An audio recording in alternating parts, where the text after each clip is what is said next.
রাজ্য সরকার 200 কোটি টাকা বরাদ্দ করেছে এই নদী ভাঙন প্রকল্পের জন্য এবং সেখানে যে প্রকল্পটার নাম দেওয়া হয়েছে নদী বন্ধন। অর্থাৎ এই যে নদীর যে পরিকাঠামো রয়েছে, এই যে বাঁধ দিতে হবে চারিপাশে, যে সুন্দর করে যে ব্যবস্থাটা তৈরি করতে হবে, তার জন্য 200 কোটি টাকা বরাদ্দ করা হয়েছে। কিন্তু আমরা দাঁড়িয়ে রয়েছি শামশেরগঞ্জের একেবারে নদী তীরবর্তী এলাকায় এবং আপনাদের যে ছবিটা দেখাচ্ছি যে গঙ্গা ভাঙন, আমাদের পশ্চিমবঙ্গে মুর্শিদাবাদ জেলার শামশেরগঞ্জ যে জায়গাটা আছে বা আরও বিস্তৃত যে এলাকাটা আছে, সেখানে কিন্তু গঙ্গা ভাঙন একটা সবচেয়ে বড় সমস্যা সাধারণ মানুষের জীবনে। কিন্তু সেই 200 কোটি টাকা দিয়ে কি শুধুমাত্র এরকম বস্তা ফেলা হয়েছে? সেই 200 কোটি টাকা দিয়ে কি শুধুমাত্র সাধারণ মানুষের যে জীবনযাপন প্রত্যেক দিন তা আরও দুর্বিষহ হয়ে উঠছে?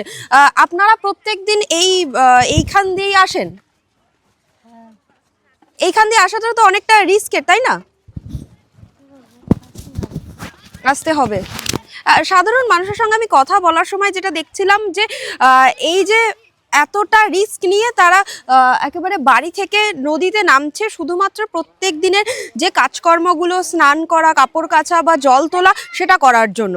সিঁড়ি তো দূরস্থ, আপনি যদি দেখেন তাহলে দেখবেন যে এইখান থেকে যদি কেউ একবার গড়িয়ে পড়ে তাহলে কিন্তু দুর্ঘটনা ঘটতে পারে।